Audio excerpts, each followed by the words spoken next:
ఇది ప్రకృతిలో ఒక వైవిధ్యమైన మూలకంగా పరిగణించబడుతుంది. కార్బన్ అనేది డిఫరెంట్ టైప్ ఆఫ్ బాండ్స్ని ఏర్పరచడం వల్ల అత్యధిక సమ్మేళనాలు అనేవి ఏర్పడ్డాయి. ఆ కారణం వల్లనే కార్బన్ ఏమంటున్నాం మనం, కింగ్ ఆఫ్ ఎలిమెంట్స్ అంటున్నాం. కెమిస్ట్రీలో మొత్తం ఎందరు కింగులు ఉంటారండి? ఏం సార్ ఏం మాట్లాడుతున్నావు? హిస్టరీలోనే ఉంటారు సార్, ఇక్కడెక్కడ అంటే కుదరదు. ఇక్కడ గుర్తుపెట్టుకోవాలి, సింపుల్ విషయం. ఇది కింగ్ ఆఫ్ ఎలిమెంట్స్ అండి.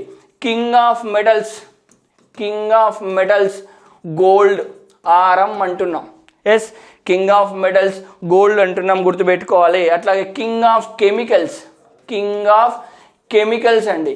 కింగ్ ఆఫ్ కెమికల్స్ అంటే సల్ఫ్యూరిక్ ఆమ్లం H2SO4. ఇక్కడ ఈ ముగ్గురు కెమిస్ట్రీలో కింగులు అండి, గుర్తుపెట్టుకోవాలి. కింగ్ ఆఫ్ మెటల్స్ గోల్డ్ అండి, king of chemicals sulphuric acid అండి. కింగ్ ఆఫ్ ఎలిమెంట్స్ ఏంది? కార్బన్ అని మనం ఇక్కడ గుర్తుపెట్టుకోవాల్సిన అవసరం అనేది ఉంది.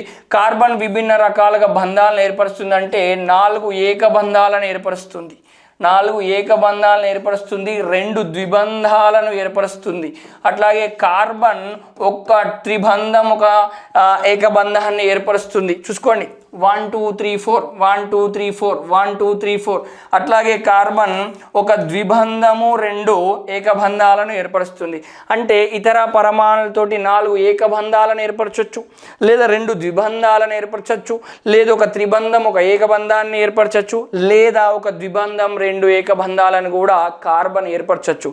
ఇట్లాంటి విభిన్న రకాల బంధాలను ఏర్పరచడం వల్ల కార్బన్ అత్యధిక సమ్మేళనాలను ఏర్పరచడం అనేది జరిగింది. అందువల్లనే దీన్ని మనం ఏమంటున్నాం? కింగ్ ఆఫ్ ఎలిమెంట్స్ అంటున్నాం.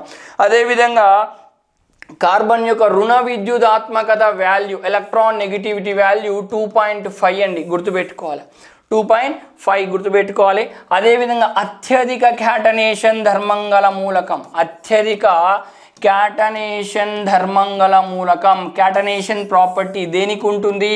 కార్బన్కే ఉంటుంది. సరే, ఏంటి అత్యధిక క్యాటనేషన్ ధర్మం అనేది? క్యాటనేషన్ ప్రాపర్టీ అంటే ఏంటంటే, ఒక పరమాణువు అదే పరమాణువుతోటి ఇట్లా అత్యధిక పొడవు దూరంగా బాండింగ్ను ఏర్పరుస్తూ సమ్మేళనాలను ఏర్పరిచే ప్రక్రియను మనం ఏమంటున్నాం? క్యాటనేషన్ ధర్మం అంటున్నాం.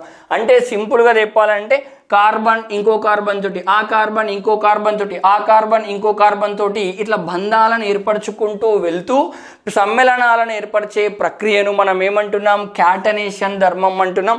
అత్యధిక క్యాటనేషన్ ధర్మం అంటే అత్యధిక పొడవైన చైనును ఏర్పరిచేది, అత్యధిక పొడవైన సమ్మేళనాలను ఏర్పరిచే ధర్మం దేనికి ఉంటుంది? కార్బన్కే ఉంటుంది. మరి రెండవ అత్యధిక క్యాటనేషన్ ధర్మం ఎవరికి ఉంటుంది? సిలికాన్కు ఉంటుంది. సిలికాన్కు కేవలం 8 వరకు మాత్రమే ఉంటుంది. అంటే 8 సిలికాన్లు మాత్రమే ఇట్లా బంధంలో పాల్గొంటాయండి. 8 దాటిపోతే ఆ బాండింగ్ అనేది పాసిబుల్ కాదు. దేనికి? సిలికాన్కి. మరి కార్బన్కి మాత్రం అట్లా ఇన్ఫినిటీ వరకు కూడా ఏర్పరచడానికి అవకాశం అనేది ఉంటుంది.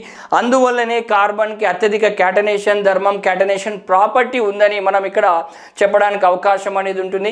క్యాటనేషన్ ప్రాపర్టీ అంటే ఏం లేదు, ఒక మూలకం అదే మూలకం తోటి కంటిన్యూగా బాండింగ్ని ఏర్పరిచే ప్రక్రియ.